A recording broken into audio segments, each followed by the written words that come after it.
The Ottoman Empire, inheriting practices from previous Mesopotamian empires, was established under Islamic rule and held the title of caliphate, serving as the center and protector of Islam. The Ottoman Empire's reach was vast, reflected even in the Imperial Harem.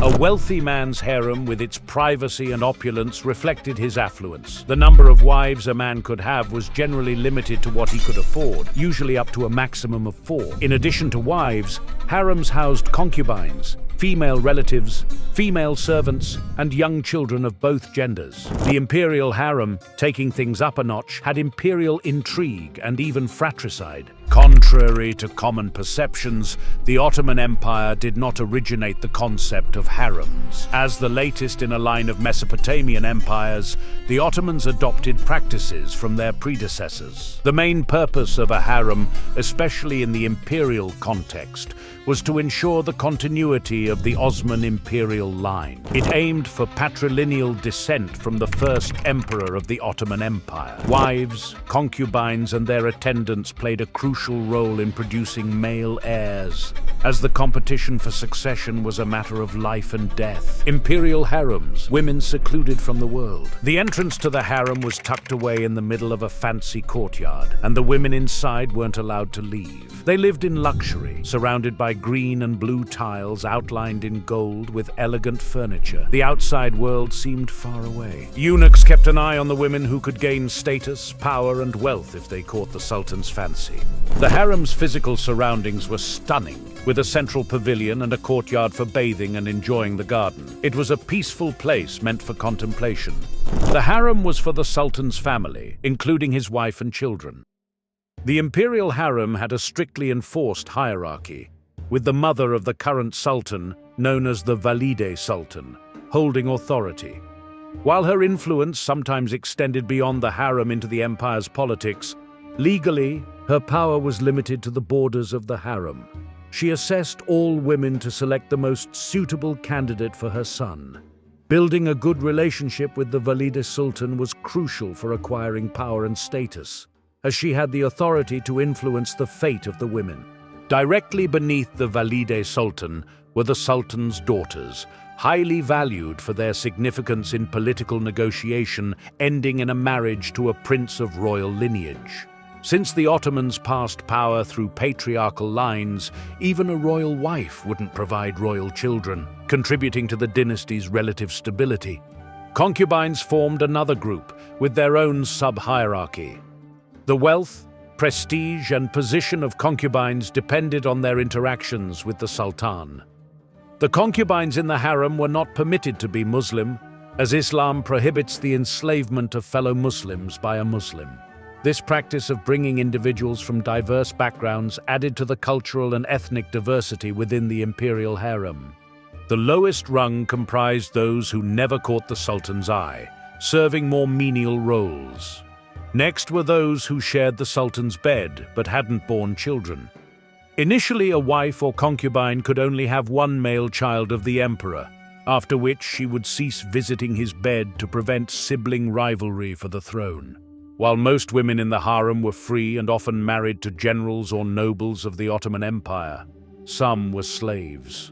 These slaves lived alongside the free women, and not all of them served as the Sultan's concubines. Despite the Ottoman Empire being centered in modern Turkey and the Sultan residing in Istanbul, there was no certainty that the members of the harem or the Sultan himself were exclusively of Turkish descent. The women in the harem hailed from diverse locations both within and outside the Ottoman Empire. Some of the women who became the Sultan's wives were even taken from distant places, including regions like Greece, Russia, France, and Venice. The composition of the harem reflected a blend of cultural influences and backgrounds within the Ottoman Empire. Women in the Imperial Harem were often skilled individuals. They were proficient in various arts such as playing instruments, singing, reading, poetry, dancing, and mastering the art of eroticism. As they aged, they were provided with education in subjects like geography, history, calligraphy, and literature. In the later stages of their lives, many women in the harem developed the ability to speak and write fluently. They were even permitted access to foreign magazines, reflecting a broader and more diverse range of knowledge and information. In accordance with Islamic principles and court etiquette, individuals in the Imperial Harem would receive new names, often reflecting their physical traits or personalities. Those unfamiliar with Turkish would be taught the language. While some would rise to become cadens and valide sultan, most served as servants. Notably, slavery affected both women and men in the Imperial Harem. To keep the harem hidden from the sultan's inner circle, castrated men, known as eunuchs, were assigned to guard it. Eunuchs, men who had been castrated, were deemed suitable for monitoring and supervising the women in the harem. The two main types of eunuchs were the sandali, who had all their genitals removed, and the white eunuchs, who had some removed. Sandali eunuchs typically guarded the harem, while white eunuchs served as the sultan's generals, or handled other state affairs and duties. The sandali, also known as the master of girls, could even be promoted to the rank of general. When women became sultans, sultanate of women. Despite the predominantly male-dominated nature of the Ottoman Empire, a unique phenomenon emerged: the sultanate of women. This occurred when young boys were too small to govern, and their mothers took charge of government affairs. During this time, women held positions of power as government officials, and men focused on concerns like wars and battles.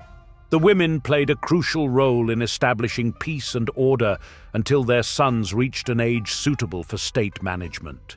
The era known as the Reign of Women began with Suleiman the Magnificent and his wife, Hurrem. Hurrem, originally a slave from modern-day Ukraine, was intelligent and gifted. She became the only concubine to marry the Sultan and had substantial influence over Suleiman. Hurrem gave birth to 4 sons, and after the first son, Suleiman had no other children except those from the harem. She reshaped the power dynamics in the harem and the palace, convincing the Sultan to move into a new building.